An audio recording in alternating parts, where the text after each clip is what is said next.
السلام علیکم ورحمۃ اللہ.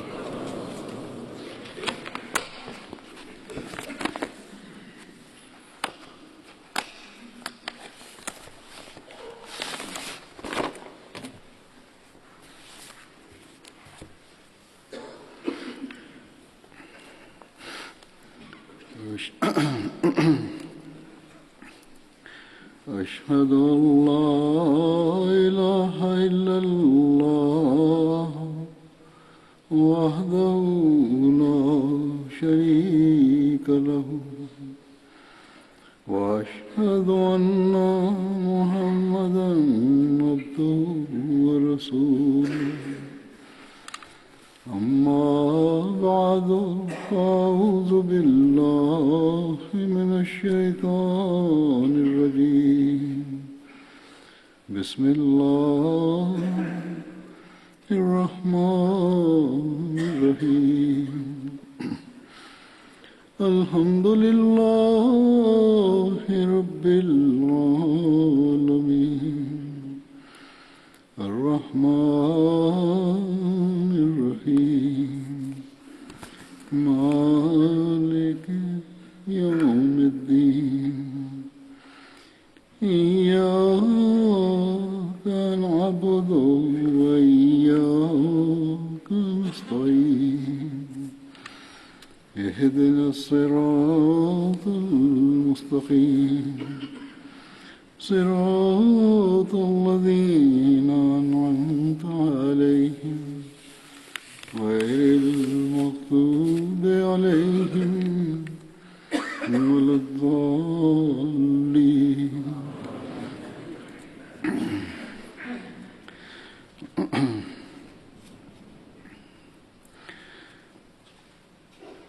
آج جن صحابہ کا میں ذکر کروں گا ان میں سے پہلا نام ہے حضرت ابو ملیل بن الازہر کا.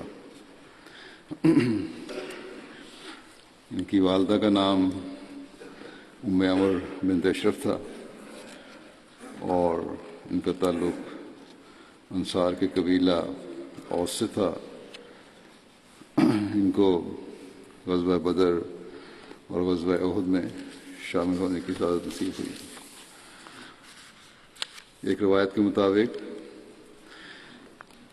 ان کے بھائی حضرت ابو حبیب بن اظہر بھی غزوہ بدر اور دیگر غزوات میں شامل ہوئے تھے.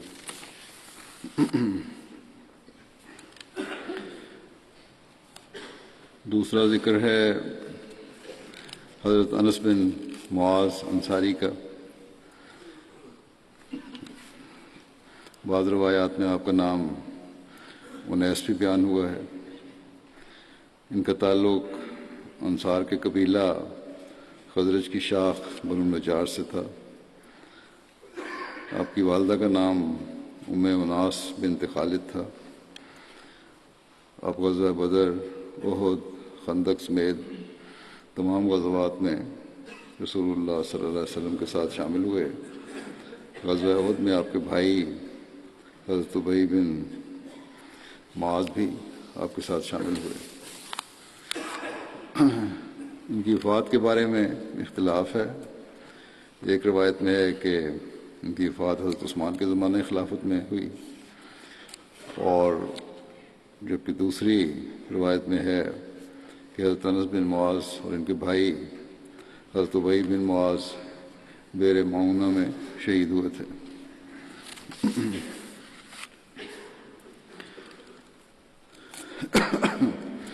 اگلا ذکر ہے حضرت ابو شیخ ابی بن ثابت رضی اللہ تعالیٰ عنہ کا. ان کی کنیت ابو شیخ تھی. حضرت ابی بن ثابت کا تعلق قبیلہ خزرج کی شاخ بنو عدی سے تھا. ان کی کنیت ابو شیخ تھی. ایک قول کے مطابق یہ کنیت آپ کے بیٹے کی تھی. ان کی والدہ کا نام سختہ بنت حارثہ تھا. حضرت ابی بن ثابت، حضرت حسان بن ثابت اور حضرت اوس بن ثابت کے بھائی تھے. آپ غزوہ بدر اور غزوہ احد میں شریک ہوئے. اور ان کی وفات واقع بیر معونہ کی روز ہوئی۔ اس بارے میں بھی اختلاف ہے کہ حضرت ابی بن ثابت غزوہ بدر میں شامل ہوئے تھے بھی یا نہیں۔ تاریخ کی مختلف کتابیں ہیں۔ ابن اسحاق کہتے ہیں کہ حضرت ابی بن ثابت زمانہ جاہلیت میں فوت ہو گئے تھے، اور غزوہ بدر اور غزوہ احد میں جو شریک تھے وہ ان کے بیٹے ابو شیخ بن ابی بن ثابت تھے، جبکہ علامہ ابن حشام نے بدر کے شاملین میں حضرت ابو شیخ ابی بن ثابت کو شمار کیا ہے۔ حضرت ابی بن ثابت کی وفات کے متعلق روایات میں ملتا ہے کہ آپ واقعہ بیر معونہ کے روز فوت ہوئے، جبکہ بعض روایات میں یہ بھی ملتا ہے کہ ان کی وفات غزوہ احد کے روز ہوئی۔ بہرحال یہ بھی روایات سے پتہ چلتا ہے کہ جو صحابی غزوہ احد کے روز شہید ہوئے وہ آپ نہیں تھے، بلکہ آپ کے بھائی حضرت اوس بن ثابت تھے۔ پھر ایک ذکر ہے حضرت ابو بردہ بن نیار کا۔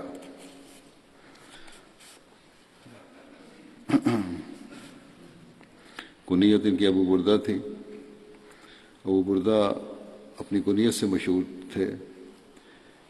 ان کا نام ہانی تھا۔ ایک روایت میں آپ کا نام حارث اور ایک دوسری روایت میں مالک بھی بیان ہوا ہے۔ ان کا تعلق قبیلہ بنو قضاء کے خاندان بلیس سے تھا۔ حضرت ابو بردہ حضرت براء بن عازب کے ماموں تھے۔ ایک اور روایت میں آتا ہے کہ حضرت ابو بردہ حضرت براء بن عازب کے چچا تھے۔ بیعت عقبہ ثانیہ میں شامل ہوئے۔ اس کے علاوہ غزوہ بدر، احد، خندق سمیت تمام غزوات میں رسول کریم صلی اللہ علیہ وسلم کے ساتھ شامل ہوئے۔ فتح مکہ کے دن بنو حارثہ کا جھنڈا حضرت ابو بردہ کے پاس تھا۔ حضرت ابو ابس اور حضرت ابو بردہ نے جب اسلام قبول کیا تو اس وقت دونوں نے قبیلہ بنو حارثہ کے بتوں کو توڑا، یعنی اپنے وہ جو بت تھے قبیلے کے ان کو۔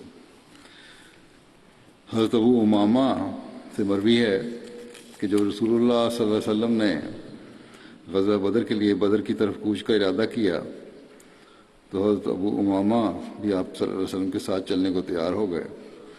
اس پر ان کے ماموں حضرت ابو بردہ بن نیار نے کہا کہ تم اپنی ماں کی خدمت گزاری کے لیے رک جاؤ۔ ماں بیمار تھی، ان سے کہا تم رک جاؤ۔ حضرت امامہ نے کہا، انہیں بھی جوش تھا کہ پہلی اسلام کے خلاف حملہ ہو رہا ہے، میں بھی جاؤں۔ تو انہوں نے کہا کہ وہ آپ کی بھی بہن ہے، آپ رک جائیں، مجھے جو کہہ رہے ہیں۔ جب یہ معاملہ حضور صلی اللہ علیہ وسلم کے سامنے پیش ہوا تو حضرت صلی اللہ علیہ وسلم نے حضرت ابو امامہ کو رکنے کا حکم دیا، اور یعنی بیٹے کو، اور حضرت ابو بردہ لشکر کے ساتھ گئے۔ جب رسول اللہ صلی اللہ علیہ وسلم غزوہ سے واپس آئے تو حضرت ابو امامہ کی والدہ فوت ہو چکی تھی۔ رسول اللہ صلی اللہ علیہ وسلم نے ان کی نماز جنازہ پڑھی۔ غزوہ احد کے دن مسلمانوں کے پاس 2 گھوڑے تھے۔ ایک گھوڑا رسول کریم صلی اللہ علیہ وسلم کے پاس تھا جس کا نام السقط تھا، اور دوسرا گھوڑا حضرت ابو بردہ کے پاس تھا جس کا نام ملافع تھا۔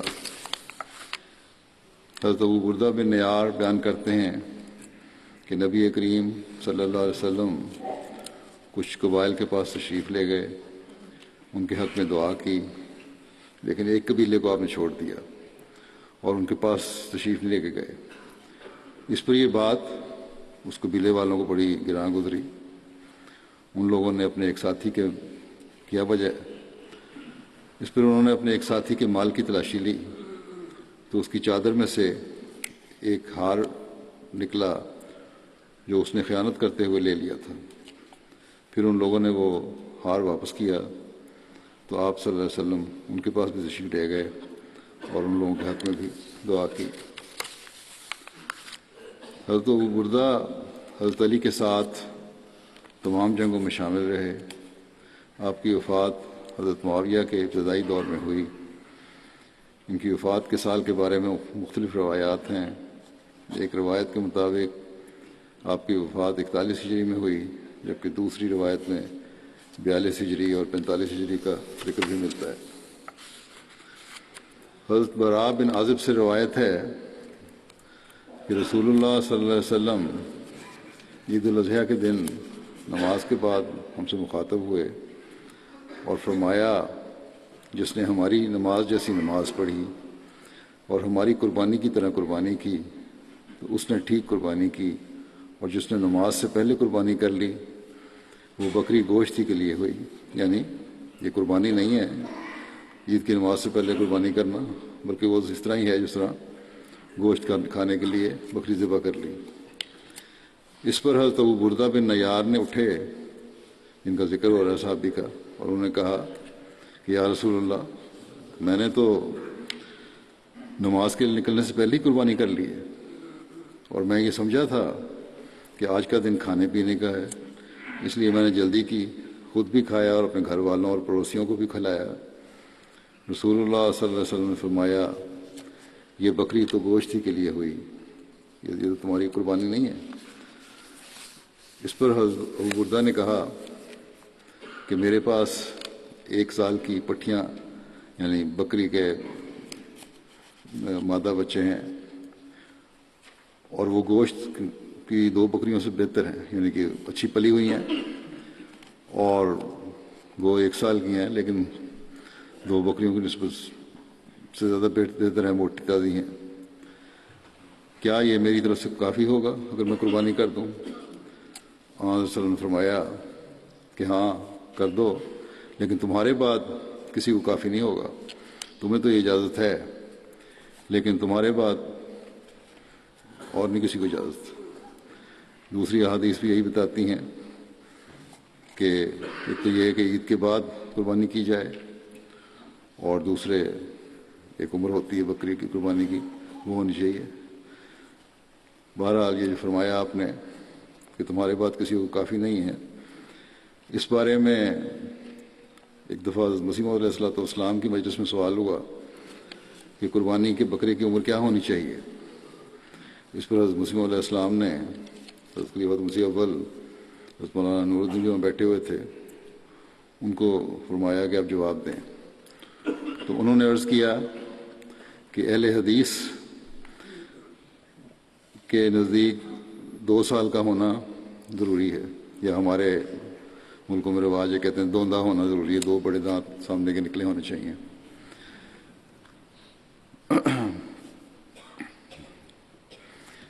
تو بہرحال اس وقت حضرت صلی اللہ علیہ وسلم نے جو فرمایا حضرت ابو بردہ کو کہ تمہاری قربانی تو میں قبول کرتا ہوں یہ 1 سال کے پٹھے کی، لیکن آئندہ کے لیے اور کسی کے لیے نہیں ہے، بلکہ جوان بکری یا بکرا ہونا چاہیے، اور یہی طریق جماعت میں رائج ہے، یہ ہماری فتوے میں ہے، جیسا کہ میں نے کہا حضرت مسیح علیہ السلام نے فرمایا۔ پھر ذکر ہے حضرت اسد بن یزید کا۔ حضرت اسد کے والد کا نام یزید بن الفاقہ تھا، اور ان کا تعلق انصار کے قبیلہ خزرج کی شاخ بنو زریق سے تھا۔ آپ غزوہ بدر اور غزوہ احد میں رسول اللہ صلی اللہ علیہ وسلم کے ساتھ شامل تھے۔ علامہ ابن اسحاق نے اسد کے بجائے سعد بن یزید کا نام اصحاب بدر میں لکھا ہے۔ حضرت اسد بن یزید کے نام کے بارے میں مختلف آراء ہیں۔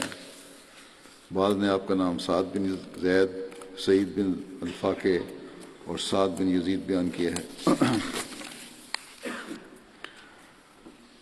پھر ایک بدری صحابی تھے حضرت تمیم بن یار انصاری۔ حضرت تمیم کے والد کا نام یار تھا۔ آپ کا تعلق انصار کے قبیلہ خزرج کی شاخ بنو جدارہ بن عوف بن الحارث سے تھا۔ آپ غزوہ بدر اور غزوہ احد میں رسول اللہ صلی اللہ علیہ وسلم کے ساتھ شامل ہوئے تھے۔ حضرت تمیم کی اولاد میں بیٹا ربی اور بیٹی جمیلہ تھیں، جن کی والدہ قبیلہ بنو عمر سے تھی۔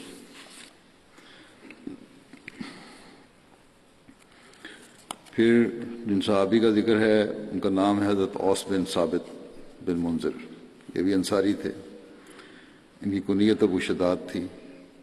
حضرت اوس کے والد کا نام ثابت تھا،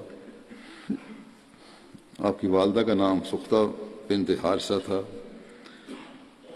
آپ مشہور صحابی حضرت شداد بن اوس کے والد تھے۔ آپ کا تعلق انصار کے قبیلہ بنو عمر بن مالک بن نجار سے تھا۔ یہ عقبہ ثانیہ میں شامل تھے، نیز ایمان لائے۔ غزوہ بدر اور غزوہ احد میں رسول اللہ صلی اللہ علیہ وسلم شامل ہوئے۔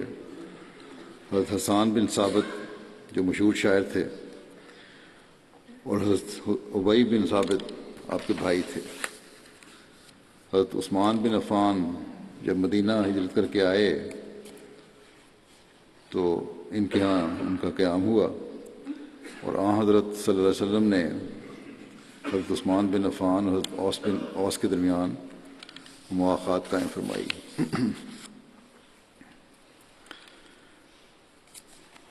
ان کی وفات کے بارے میں عبداللہ بن محمد بن عمارہ انصاری کہتے ہیں کہ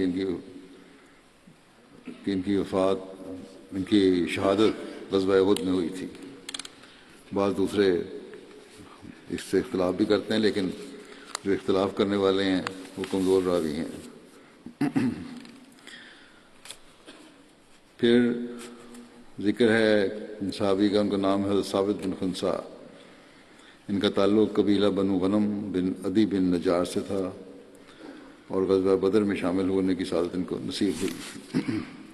ان کے بارے میں اتنا ہی علم ہوا ہے۔ پھر حضرت اوس بن الصامت ایک صحابی تھے بدر کے، جنہوں نے حصہ لیا بدر میں۔ حضرت اوس بن صامت حضرت عبادہ بن صامت کے بھائی تھے۔ حضرت اوس غزوہ بدر اور احد اور دوسرے تمام غزوات میں حضور صلی اللہ علیہ وسلم کے ساتھ شریک ہوئے۔ رسول اللہ صلی اللہ علیہ وسلم نے حضرت اوس بن صامت اور حضرت مرثد بن ابی مرثد الغنوی کے درمیان عقد مواخات کیا۔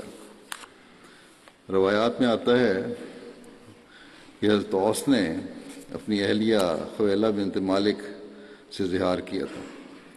زہار کہتے ہیں، جو عربوں میں یہ رواج تھا کہ اپنی بیوی کو ماں کہہ دیا، یا ایسے جو یہ بہن کہہ دیا، اس طرح کی اپنے اوپر حرام کر لیتے تھے یہ کہنے کے بعد کہ تم میری ماں ہو، اس لیے حرام ہو گئی۔ اسلام نے اس رسم کو مٹا دیا اور حکم دیا کہ اس کلمہ کے کہنے سے طلاق نہیں ہوتی۔ ماں بہن کہہ دیا تو طلاق نہیں ہو جاتی۔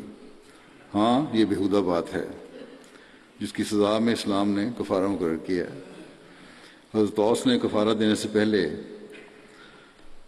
کفارہ نہیں ادا کیا، اپنی اہلیہ سے تعلق قائم کیا، تو رسول اللہ صلی اللہ علیہ وسلم نے انہیں حکم دیا کہ یہ غلط ہے، 15 سال جاؤ 60 مسکینوں کو کھلائیں، یعنی اس کا کفارہ یہ ہے کہ 60 مسکینوں کو تم کھانا کھلاؤ۔ زہار کے متعلق قرآن کریم میں بھی حکم ہے۔ اللہ تعالیٰ فرماتا ہے کہ الذین یظاہرون منکم من نسائہم ما ہن امہاتہم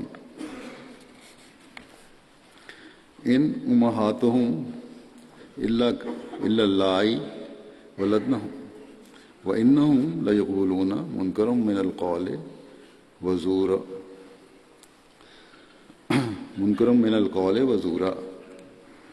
وَإِنَّ اللَّهَ لَعَفُوٌّ غَفُورٌ وَالَّذِينَ يُظَاهِرُونَ مِن نِّسَائِهِمْ ثُمَّ يَعُودُونَ لِمَا قَالُوا فَتَحْرِيرُ رَقَبَةٍ مِّن قَبْلِ أَن يَتَمَاسَّا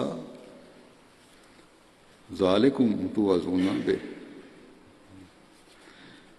وَاللَّهُ بِمَا تَعْمَلُونَ خَبِيرٌ وَمَن لَّمْ يَجِدْ فَصِيَامُ شَهْرَيْنِ مُتَتَابِعَيْنِ من قبل تماسا فمن لم یستطع فاطعام 60 مسکینا ذالک لتؤمنوا باللہ ورسولہ وتلک حدود اللہ وللکافرین عذاب الیم۔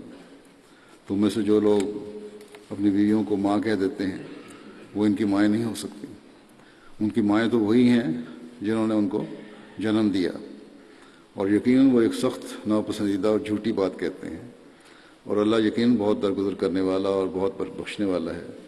اور وہ لوگ جو اپنی بیویوں کو ماں کہہ دیتے ہیں پھر جو کہتے ہیں اس سے رجوع کر لیتے ہیں، تو پیشتر یعنی پہلے ماں کہہ دیا پھر کہہ دیا وہ غلطی ہو گئی، تو پیشتر اس کے کہ وہ دونوں ایک دوسرے کو چھوئیں ایک گردن کا آزاد کرنا ہے، یعنی اس زمانے میں تو غلام ہوتے تھے، ایک غلام کو آزاد کرو جس کی تمہیں اللہ تعالیٰ فرماتا ہے یہ وہ ہے جس کی تمہیں نصیحت کی جاتی ہے، اور اللہ جو تم کرتے ہو اسے ہمیشہ باخبر رہتا ہے۔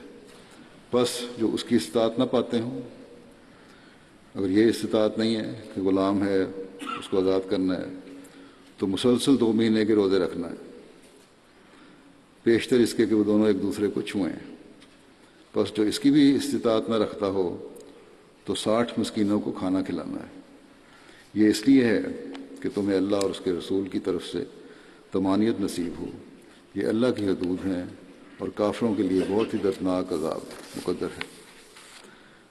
اس کا ترجمہ حضرت مسیح علیہ السلام نے بھی فرمایا ہے کہ جو شخص اپنی عورت کو ماں کہہ بیٹھے تو وہ حقیقت میں اس کی ماں نہیں ہو سکتی، ان کی مائیں وہی ہیں جن سے وہ پیدا ہوئے، سو یہ ان کی بات نامعقول اور سراسر جھوٹ ہے، اور خدا معاف کرنے والا اور بخشنے والا ہے۔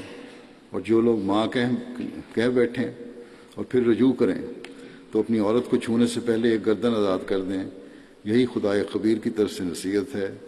اگر گردن آزاد نہ کر سکیں تو اپنی عورت کو چھونے سے پہلے 2 مہینے کے روزے رکھیں، اور اگر روزے نہ رکھ سکیں تو 60 مسکینوں کو کھانا کھلاویں۔ حضرت خویلہ بنت مالک بن ثعلبہ سے روایت ہے کہ بیوی سے ان کی کہ میرے شوہر اوس بن صامت نے مجھ سے زہار کیا، تو میں رسول اللہ صلی اللہ علیہ وسلم کے پاس شکایت لے کر گئی، اور رسول اللہ صلی اللہ علیہ وسلم اس کے بارے میں مجھے فرما رہے تھے کہ اللہ کا تقوی اختیار کر، وہ تیرا چچا بھائی بھی ہے۔ مجھے اپنی بات پر اصرار رہا یہاں تک کہ قرآن کی یہ آیت نازل ہوئی۔ انہوں نے کہا ماں ہے، انہوں نے کہا ماں کس طرح ہو سکتی، چچا بھائی بھی ہے تمہارا، وہ بیوی ہو تم اس کی۔ کہتی میں نے بہرحال اس بات پر اصرار کیا یہاں تک کہ قرآن کی یہ آیت نازل ہوئی کہ قد سمع اللہ قول التی تجادلک فی زوجہا، قد سمع اللہ قول التی تجادلک فی زوجہا، کہ اللہ نے اس عورت کی بات سن لی جو آپ سے اپنے شوہر کے بارے میں جھگڑ رہی تھی۔ آپ صلی اللہ علیہ وسلم نے فرمایا وہ یعنی تیرا خاوند ایک غلام آزاد کرے۔ اب اس کی سزا یہ ہے جو آیت قرآن شریف کا جس طرح حکم ہے اس کی بہت ساری تفصیل ہے، بیان ہو چکی پہلے کہ آزاد ایک غلام کو آزاد کرو۔ کہتی ہیں میں نے اس پہ عرض کیا کہ اس کی طاقت نہیں ہے، اس نے کہاں سے لے، تو غریب آدمی ہے۔ آپ نے فرمایا پھر 2 مہینے کے لگاتار روزے رکھے۔ میں نے عرض کیا کہ یا رسول اللہ اس کی عمر ایسی ہے کہ وہ لگاتار روزے بھی نہیں رکھ سکتا، اس کی سکت نہیں ہے اس میں۔ تو آپ نے فرمایا تو پھر وہ 60 مسکینوں کو کھانا کھلائے۔ اس میں نے عرض کیا کہ اس کے پاس تو مال بھی کوئی نہیں ہے، اس کے پاس کچھ نہیں ہے جس سے وہ صدقہ دے۔ خویلہ کہتی ہیں کہ تبھی اس وقت میں بیٹھی ہوئی تھی تو کھجور کا ایک تھیلا آیا، آن وسلم کی خدمت میں کسی نے پیش کیا، تو میں نے عرض کیا کہ یا رسول اللہ میں کھجوروں کے دوسرے تھیلے کے ساتھ اس کی مدد کروں گی، یعنی اگر یہ مجھے مل جائے تو ایک اور تھیلا انتظام ہو سکتا ہے۔ آپ نے فرمایا ٹھیک ہے، جا اس کو لے جا، یہ تھیلا لے جاؤ اور اس میں سے اس کی طرف سے 60 مسکینوں کو کھلاؤ، اور پھر اپنے چچا کے بیٹے کے پاس جاؤ، یعنی اپنے خاوند کے پاس جاؤ، کوئی ماں نہیں ہے تمہاری تو مجھ سے اس کو کہنے سے۔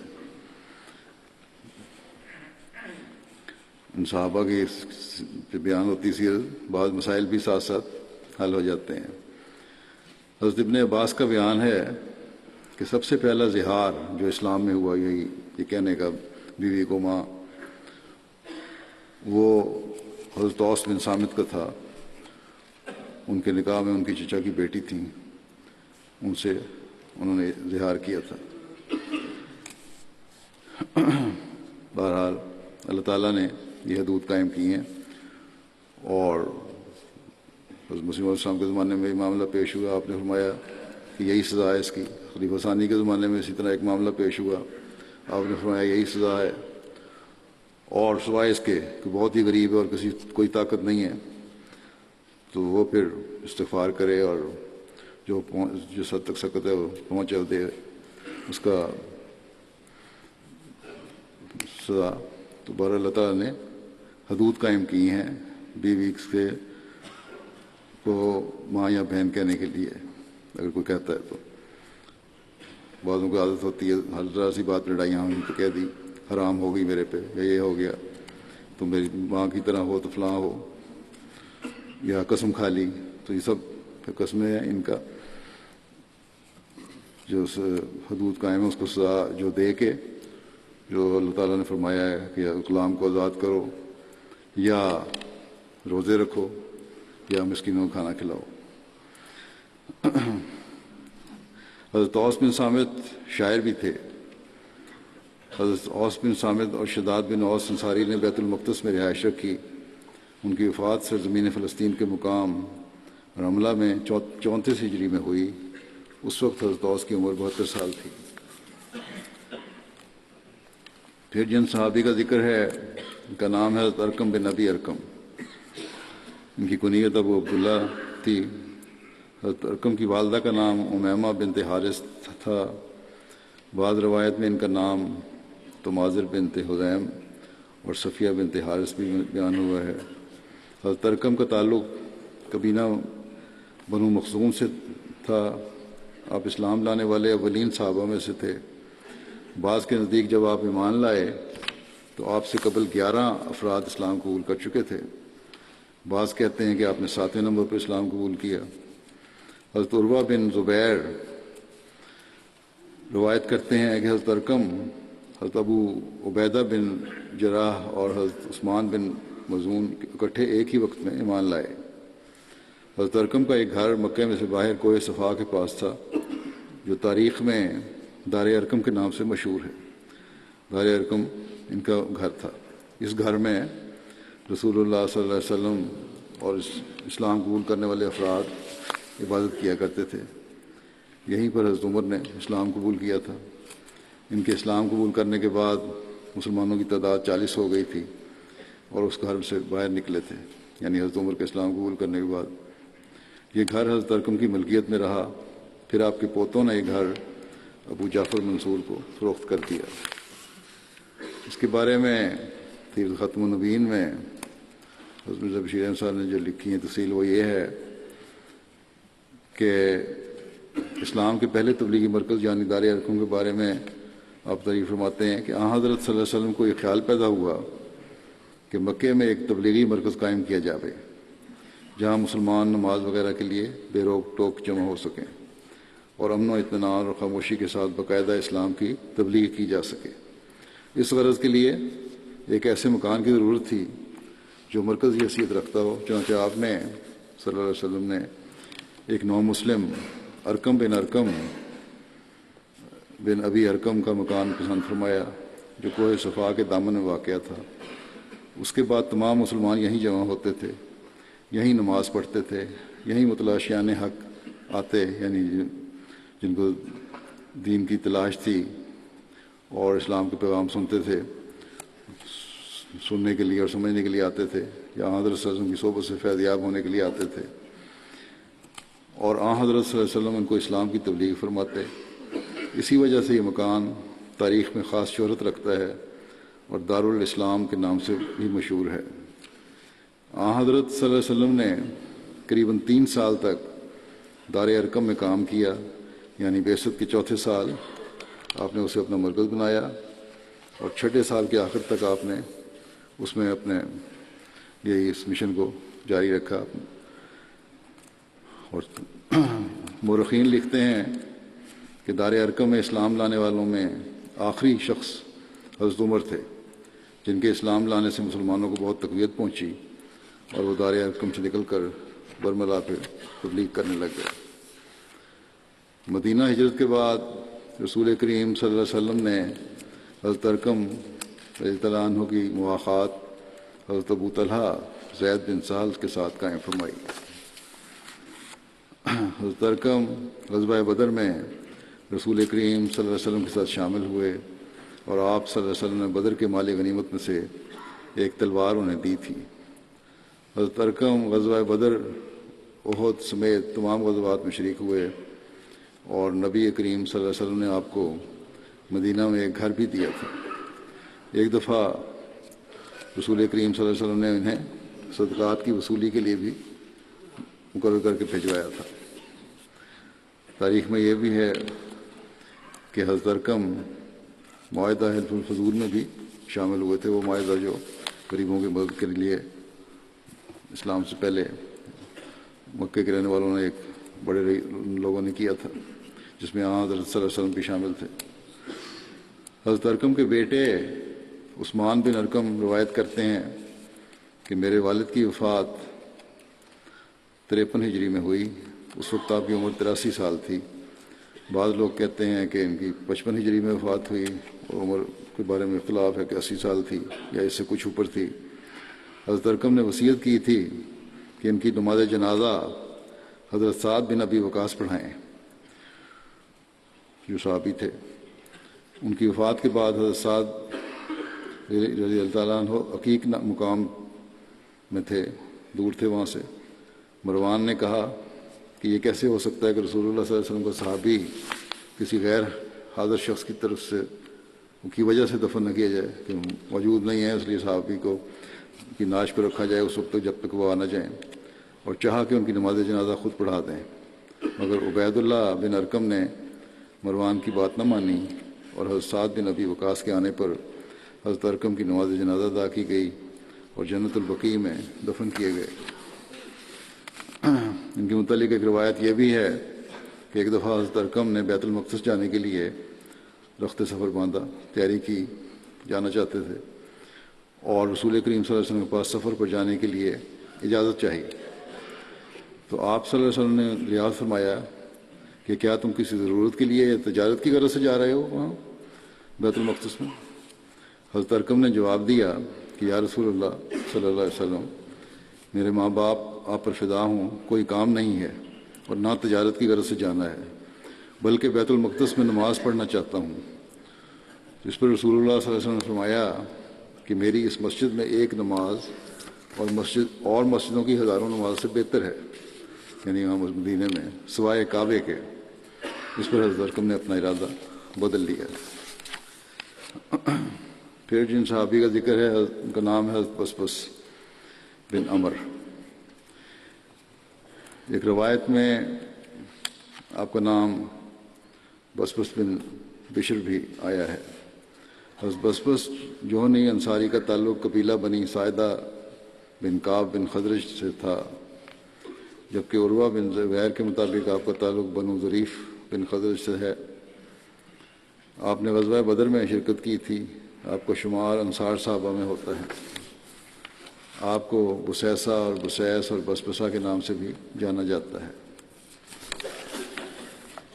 غزوہ بدر کے علاوہ آپ نے غزوہ احد میں بھی شرکت کی تھی۔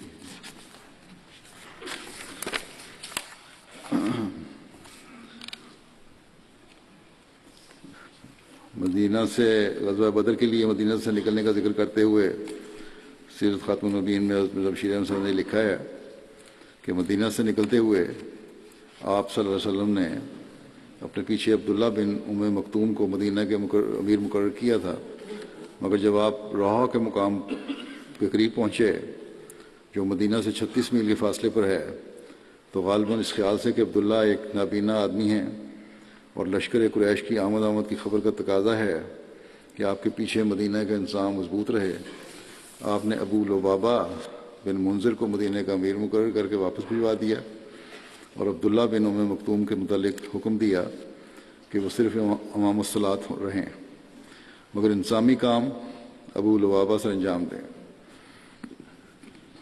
لکھتے ہیں کہ مدینہ کی بالائی آبادی یعنی قبا کے لیے آپ نے عاصم بن عدی کو الگ امیر مقرر فرمایا۔ اسی مقام سے آپ نے جو یہاں سے جو عمراء بھیجے تھے مقرر فرمائے یا تبدیلیاں کی، جہاں سے آپ نے بسیس اور یعنی بسبس اور عدی نامی دو صحابیوں کو دشمن کی حرکات و سکنات کا علم حاصل کرنے کے لیے بدر کی طرف روانہ فرمایا اور حکم دیا کہ وہ بہت جلد خبر لے کر واپس آئیں۔ 2 ہفتے پہلے خطبے میں حضرت عدی بن ابی ذغبا کے ذکر میں اس واقعہ کا ذکر ہو چکا ہے جو بھیجا گیا تھا۔ اس میں حضرت بسبس اور حضرت عدی بن ذغبا دونوں شامل تھے۔ جب یہ بدر کے مقام پر پہنچے خبر لینے کے لیے تو وہاں حضرت بسبس بن عمر اور حضرت عدی بن ذغبا نے کنویں کے قریب ایک ٹیلے کے پاس اپنے اونٹ بٹھا کر اپنی مشقیں لیں اور کنویں سے پانی بھرا اور پیا بھی وہاں۔ اس دوران انہوں نے وہاں 2 عورتوں کو باتیں کرتے سنا جو کسی قافلے کے آنے کے بارے میں باتیں کر رہی تھیں۔ وہاں ایک شخص بھی کھڑا تھا۔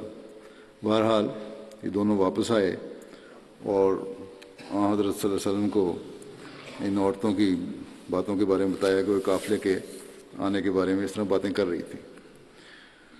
وہ شخص جو وہاں کھڑا تھا اس کا نام مجدی تھا، یہ تفصیل میں پہلے بیان کر چکا ہوں۔ تو اگلی صبح لکھتے ہیں مورخ کہ ابو سفیان وہاں پہنچا جبکہ قافلہ بھی وہاں آیا ہوا تھا۔ اس نے مجدی سے پوچھا کہ اے مجدی، کیا تو نے ایسے کسی شخص کو دیکھا ہے جو یہاں جاسوسی کے لیے آیا ہو؟ اور ساتھ یہ بھی کہا کہ اگر تو ہم سے دشمن کا حال چھپائے گا تو قریش میں سے کبھی کوئی بھی شخص تجھ سے صلح نہیں کرے گا۔ مجدی نے کہا، یعنی وہ شخص جو کھڑا تھا، بخدا میں نے یہاں کسی ایسے شخص کو نہیں دیکھا جس کو میں نہ پہچانتا ہوں۔ یہاں سے تیرے اور یثرب کے درمیان کوئی دشمن نہیں ہے، اور اگر کوئی ہوتا تو وہ مجھ سے مخفی نہ رہ سکتا، اور نہ ہی میں تجھ سے اس کو چھپاتا۔ مگر ہاں، کہتا ہے ایک یہ ہے کہ میں نے 2 سواروں کو دیکھا تھا، وہ اس جگہ رکے تھے اور اس جگہ اشارہ کیا جہاں حضرت بسبس اور حضرت عدی اپنے اونٹ رکے تھے اور اپنے اونٹ بٹھائے تھے۔ انہوں نے کہنے لگا کہ انہوں نے یہاں اپنے اونٹ بٹھائے تھے، پانی پیا تھا اور پھر یہاں سے چلے گئے۔ ابو سفیان اس جگہ پر آیا جہاں دونوں صحابہ نے اونٹ بٹھائے تھے اور ان دونوں کے اونٹوں کی مینگنیاں اٹھا کر توڑنے لگا۔ تجسس تھا کہ یہ بھی پہچان کے لیے، اس لیے توڑنے لگا۔ جب اس نے توڑی تو اس میں سے کھجور کی گٹھلی نکلی اونٹ کی مینگنیوں میں سے۔ تو ابو سفیان بولا کہ بخدا اہل یثرب کے اونٹوں کا یہی چارہ ہے، تو یہ تو وہاں سے آئے ہیں۔ یہ دونوں محمد اور صلی اللہ علیہ وسلم اور اصحاب محمد کے جاسوس تھے، یعنی دونوں جو شخص آئے تھے یہ تو مدینے سے آئے ہیں اور یہ جاسوس ہیں۔ یہ اونٹ کی مینگنیوں سے مجھے اندازہ لگ گیا کہ کیوں یہاں آئے تھے۔ کہنے لگا کہ مجھے لگتا ہے کہ لوگ بہت قریب ہیں۔ اس کے بعد وہ وہاں سے جلدی اپنے قافلے کو لے کر روانہ ہو گیا۔ ان عربوں کو اس زمانے میں جاسوسی کے بھی انداز تھے اور اندازے لگانے کا بھی بڑا ملکہ تھا۔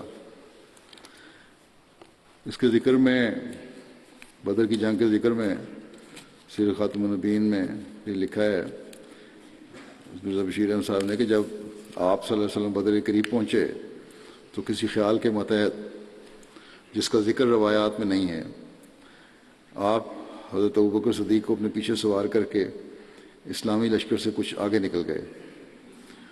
اس وقت آپ کو ایک بوڑھا بدوی ملا جس سے آپ کو باتوں باتوں میں یہ معلوم ہوا کہ اس وقت قریش کا لشکر بدر کے بالکل پاس پہنچا ہوا ہے۔ آپ یہ خبر سن کر واپس تشریف لے آئے اور حضرت علی اور زبیر بن عوام اور سعد بن وقاص وغیرہ کو دریافت حال کے لیے آگے روانہ فرمایا۔ اور ایک روایت کے مطابق بھیجے جانے والوں میں حضرت بسبس بھی شامل تھے۔ پہلے تو یہ لوگ گئے تھے قافلے کی خبر لینے کے لیے، اب جو پتہ لگا کہ لشکر آ رہا ہے اس لشکر کی خبر لینے کے لیے ان کو بھیجا، جن لوگوں کو، ان میں یہ شامل تھے۔ جب یہ لوگ بدر کی وادی میں گئے تو اچانک کیا دیکھتے ہیں کہ مکے کے چند لوگ ایک چشمے سے پانی بھر رہے تھے۔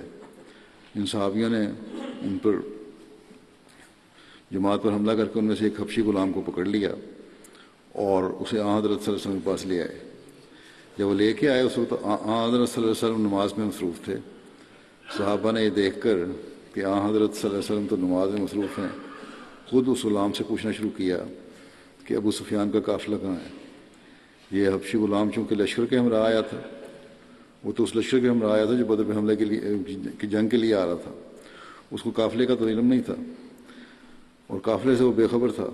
اس نے جواب میں کہا کہ ابو سفیان کا تو مجھے علم نہیں ہے، البتہ ابو الحکم یعنی ابو جہل اور عتبہ اور شیبہ اور امیہ وغیرہ اس وادی کے دوسرے کنارے ڈیرا ڈالے پڑے ہیں۔ صحابہ نے جن کا میلان ان کو تو صرف قافلے کا پتہ تھا نا، یہی اندازہ تھا اور یہی انہوں نے دماغ میں بٹھایا ہوا تھا،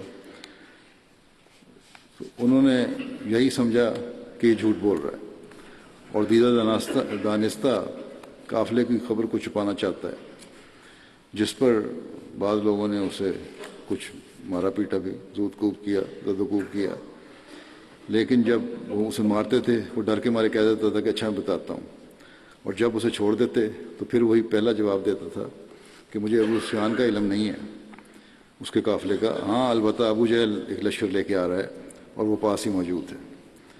حضرت صلی اللہ علیہ وسلم نے یہ باتیں سنی تو آپ نے جلدی سے نماز سے فارغ ہو کر صحابہ کو مارنے سے روکا اور فرمایا کہ جب وہ سچی بات بتاتا ہے تم اسے مارتے ہو اور جھوٹ کہنے لگتا ہے تو چھوڑ دیتے ہو۔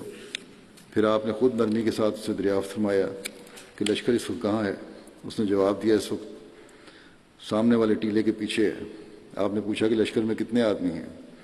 اس نے جواب دیا کہ بہت ہیں مگر پوری تعداد مجھے معلوم نہیں ہے۔ آپ نے فرمایا اچھا یہ بتاؤ کہ ان کے لیے ہر روز کتنے اونٹ ذبح ہوتے ہیں کھانا کھانے کے لیے؟ اس نے کہا کہ 10 ہوتے ہیں، 10 اونٹ اس قافلے کے لیے ہوتے ہیں ذبح، سامان کے علاوہ کھانے پینے کا بھی اتنا سامان لے کے آئے تھے۔ تو آپ صلی اللہ علیہ وسلم نے صحابہ کی طرف متوجہ ہو کر فرمایا کہ یہ 10 اونٹ جو ہوتے ہیں اس کا مطلب ہے کہ 1000 آدمی ان کے ساتھ آئے ہیں، اور حقیقتاً وہ اتنے ہی لوگ تھے۔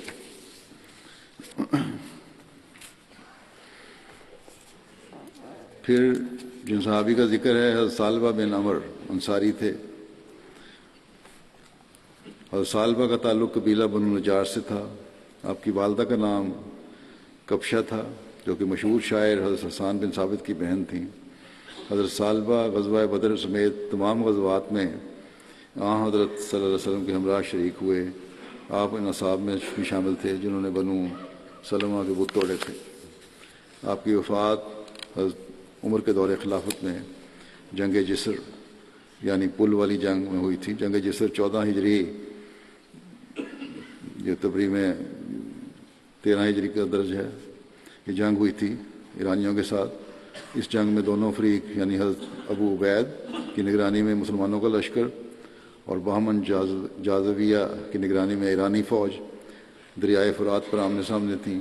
دریا کو عبور کر کے جنگ کرنے کے لیے ایک جسر یعنی پل بنایا گیا تھا، اسی مناسبت سے اسے جنگ جسر کہا جاتا ہے۔ بعض کے نزدیک ان کی وفات حضرت عثمان کے دور خلافت میں مدینے میں ہوئی تھی۔ پھر جن صحابی کا ذکر ہے ان کا نام حضرت ثعلبہ بن غنمہ۔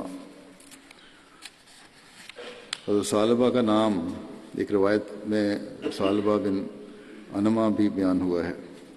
حضرت ثعلبہ کی والدہ کا نام جہیرہ بنت قین تھا۔ آپ کا تعلق انصار کے قبیلے بنو سلمہ سے تھا۔ حضرت ثعلبہ ان 70 اصحاب میں شامل تھے جنہوں نے بیعت عقبہ ثانیہ میں حضور صلی اللہ علیہ وسلم کے ہاتھ پر بیعت کی تھی۔ حضرت ثعلبہ جب ایمان لائے تو آپ نے حضرت معاذ بن جبل اور حضرت عبداللہ بن انیس نے مل کر بنو سلمہ کے بت توڑے، یعنی اپنے قبیلے کے۔ آپ نے غزوہ بدر، احد اور خندق میں شریک ہوئے۔ آپ غزوہ بدر، احد اور خندق میں شریک ہوئے اور غزوہ خندق میں حبیرہ بن ابی وہب نے حضرت ثعلبہ کو شہید کیا۔ ایک روایت کے مطابق حضرت ثعلبہ غزوہ خیبر کے موقع پر شہید ہوئے تھے۔ پھر جن صحابی کا ذکر ہے ان کا نام ہے حضرت جابر بن خالد۔ حضرت جابر بن خالد کا تعلق انصار کے قبیلہ بنو دینار سے تھا۔ حضرت جابر بن خالد غزوہ بدر اور احد میں شامل ہوئے تھے۔ پھر ایک صحابی ہیں حضرت حارث بن نعمان بن امیہ، انصاری تھے۔ حضرت حارث کا تعلق انصار کے قبیلہ اوس سے تھا۔ آپ غزوہ بدر اور غزوہ احد میں رسول اللہ صلی اللہ علیہ وسلم کے ساتھ شامل ہوئے۔ آپ حضرت عبداللہ بن جبیر اور حضرت خبات بن جبیر کے چچا تھے۔ جنگ صفین کے موقع پر حضرت علی کی طرف سے شامل ہوئے تھے۔ پھر حضرت حارث بن انس انصاری ہیں۔ ان کی والدہ کا نام حضرت ام شریک تھا اور والد انس بن رافع تھے۔ آپ نے بھی والدہ نے بھی اسلام قبول کیا اور رسول اللہ صلی اللہ علیہ وسلم کی بیعت سے مشرف ہوئی تھیں۔ حضرت حارث کا تعلق قبیلہ اوس کی شاخ بنو عبد اشل سے تھا۔ غزوہ بدر اور احد میں شامل ہوئے تھے اور غزوہ احد میں آپ کی شہادت نصیب ہوئی۔ حضرت حارث ان چند اصحاب میں سے تھے جو غزوہ احد میں حضرت عبداللہ بن جبیر کے ساتھ درے پر ڈٹے رہے اور جام شہادت نوش کیا۔ پھر حضرت حریث بن زید انصاری تھے، ایک صحابی۔ ان کا روایت میں ان کا نام زید بن ثعلبہ بھی بیان ہوا ہے۔ حضرت حریث کا تعلق قبیلہ خزرج کی شاخ بنو زید بن حارث سے تھا۔ آپ اپنے بھائی حضرت عبداللہ کے ساتھ غزوہ بدر میں شامل ہوئے تھے، جنہیں اذان کی بابت رویا دکھائی گئی تھی۔ آپ غزوہ احد میں بھی شامل ہوئے تھے۔ ان کے بھائی کو بھی اذان کے بارے میں بتایا گیا تھا الفاظ۔ پھر جن صحابی کا ذکر ہے ان کا نام ہے حضرت حارث بن اسمہ۔ حضرت حارث بن اسمہ کا تعلق انصار کے قبیلہ بنو نجار سے تھا اور بئر معونہ کے روز یہ شہید ہوئے تھے۔ حضور صلی اللہ علیہ وسلم نے حارث اور حضرت صہیب بن سنان کے درمیان مواخات قائم فرمائی تھی۔ حضرت حارث بن اسمہ غزوہ بدر کے لیے رسول اللہ صلی اللہ علیہ وسلم کے ساتھ روانہ ہوئے۔ جب الروحہ کے مقام پر پہنچے تو آپ میں مزید سفر کی طاقت نہ رہی۔ رسول اللہ صلی اللہ علیہ وسلم نے آپ کو مدینہ واپس بھیج دیا، لیکن اموال غنیمت میں آپ کا حصہ بدر میں شامل ہونے والوں کی طرح مقرر فرمایا۔ یعنی عملاً شامل نہیں ہوئے تھے لیکن ایک جذبہ کے تحت نکلے تھے، لیکن صحت نے اجازت دی یا بیمار تھے اس وقت، ہو گئے ہوں گے اس وقت زیادہ، اس لیے واپس بھجوا دیے گئے۔ لیکن آپ کی نیت اور جذبے کو دیکھ کے حضرت رسول اللہ صلی اللہ علیہ وسلم نے ان کو بدر کی میں شامل ہونے والے صحابہ میں شمار فرمایا۔ آپ غزوہ احد میں شریک تھے۔ اس دن جب لوگ منتشر ہو گئے تو اس وقت حضرت حارث ثابت قدم رہے۔ حضرت حارث نے اپنے آپ صلی اللہ علیہ وسلم سے موت پر بیعت کی۔ آپ نے حضرت عثمان بن عبداللہ بن مغیرہ مخزومی کو قتل کیا، یعنی حضرت حارث نے، اور سلب لے لیا، یعنی جو اس کا جنگی لباس اور سامان تھا وہ لے لیا، جس میں اس کی زرہ اور خود اور تلوار تھی۔ رسول اللہ صلی اللہ علیہ وسلم نے وہ سامان آپ کو ہی عطا کیا۔ رسول اللہ صلی اللہ علیہ وسلم کو جب عثمان بن عبداللہ کی ہلاکت کی خبر ہوئی تو فرمایا کہ سب تعریفیں اللہ کے لیے ہیں جس نے اسے ہلاک کیا۔ بڑا خطرناک دشمن تھا، یہ ایک مشرک تھا، اور غزوہ احد کے دن نبی کریم صلی اللہ علیہ وسلم کو نقصان پہنچانے کی غرض سے پورے ہتھیاروں سے لیس ہو کر آیا تھا۔ غزوہ احد کے روز رسول اللہ صلی اللہ علیہ وسلم نے دریافت فرمایا کہ میرے چچا حمزہ کے ساتھ کیا ہوا۔ حضرت حارث ان کی تلاش میں نکلے۔ جب آپ کو دیر ہو گئی تو حضرت علی روانہ ہوئے اور حضرت حارث کے پاس پہنچے تو دیکھا کہ حضرت حمزہ شہید ہو چکے تھے۔ یہ دونوں صحابہ نے واپس آ کر نبی کریم صلی اللہ علیہ وسلم کو اس شہادت کی خبر دی۔ حضرت حارث بیان کرتے ہیں کہ غزوہ احد کے دن رسول اللہ صلی اللہ علیہ وسلم نے مجھ سے، جب کہ آپ صلی اللہ علیہ وسلم ایک گھاٹی میں تھے، فرمایا کہ کیا تم نے عبد الرحمن بن عوف کو دیکھا ہے؟ میں نے عرض کی جی ہاں میں نے انہیں دیکھا ہے، وہ پہاڑی کے پہلو میں تھے اور ان پر مشرکین کا لشکر حملہ آور تھا۔ میں نے ان کی طرف رخ کیا تاکہ ان کو بچاؤں، مگر پھر میری نظر آپ پر پڑی اور میں آپ کے پاس آ گیا، اور آپ صلی اللہ علیہ وسلم نے فرمایا کہ فرشتے اس کی حفاظت کر رہے ہیں، یعنی عبد الرحمن بن عوف کی فرشتے حفاظت کر رہے ہیں۔ ایک اور روایت میں ہے کہ نبی کریم صلی اللہ علیہ وسلم نے فرمایا کہ فرشتے اس کی معیت میں لڑ رہے ہیں۔ حضرت حارث کہتے ہیں کہ میں عبد الرحمن بن عوف کے پاس گیا، پھر واپس ہو گیا جب ذرا کو معاملہ جنگ خاتمے کو پہنچی تو میں نے دیکھا کہ ان کے سامنے 7 آدمی قتل ہوئے پڑے ہیں۔ میں نے کہا کہ کیا آپ نے ان سب کو قتل کیا ہے؟ اس پر عبد الرحمن نے کہا کہ ان 3 کو تو میں نے قتل کیا ہے، مگر باقیوں کے متعلق میں نہیں جانتا کہ ان کو کس نے قتل کیا ہے۔ اس پر میں نے کہا کہ اللہ اور اس کے رسول نے سچ کہا تھا، کہ یعنی فرشتے اس کا ساتھ دے رہے ہیں۔ حضرت حارث واقعہ بئر مونا میں شریک ہوئے۔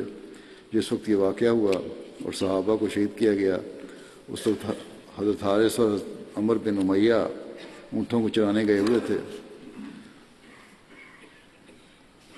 سیرت ابن ہشام میں دو صاحب عمر بن امیہ اور حضرت منذر بن محمد کا درج ہے۔ بہرحال یہ روایت بعض کتابوں کی روایت میں یہ تھے جو اونٹوں کو چلانے والے۔ بہرحال جو واپسی پر اس روایت کے مطابق جو یہ کہتی ہے کہ یہ تھے، یہ اپنے پڑاؤ پر کی جگہ پر پہنچے تو دیکھا کہ پرندے وہاں بیٹھے ہوئے ہیں، تو انہوں نے سمجھ لیا کہ ان کے ساتھی شہید ہو چکے ہیں۔ حضرت حارث نے حضرت عمر سے کہا کہ آپ کی کیا رائے ہے؟ عمر نے کہا کہ میرا خیال تو یہ ہے کہ رسول اللہ صلی اللہ علیہ وسلم کے پاس چلا جائے اور واپس خبر کی جائے جا کے۔ حضرت حارث نے کہا کہ میں اس جگہ سے پیچھے نہیں رہوں گا جہاں منذر کو قتل کیا گیا ہے، چنانچہ آپ آگے بڑھے اور لڑتے ہوئے شہید ہو گئے۔ حضرت عبداللہ بن ابی بکر کہتے ہیں کہ حارث کی شہادت دشمنوں کی طرف سے مسلسل پھینکے جانے والے نیزوں کی وجہ سے ہوئی تھی جو ان کے جسم میں پیوست ہو گئے تھے اور آپ شہید ہو گئے تھے۔ اللہ تعالیٰ تمام بدری صحابہ کے درجات سے بلند فرماتا چلا جائے۔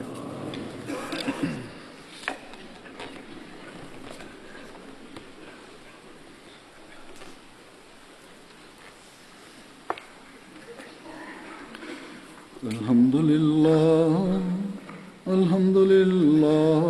نحمده ونستعینه ونستغفره ونؤمن به ونتوکل علیہ ونعوذ باللہ من شرور انفسنا ومن سیئات اعمالنا من يهده الله فلا مضل له ومن يضلل فلا هادي له ونشهد أن لا إله إلا الله ونشهد أن محمدا عبده ورسوله عباد الله رحمكم الله إن الله يأمر بالعدل والإحسان وإيتاء ذي القربى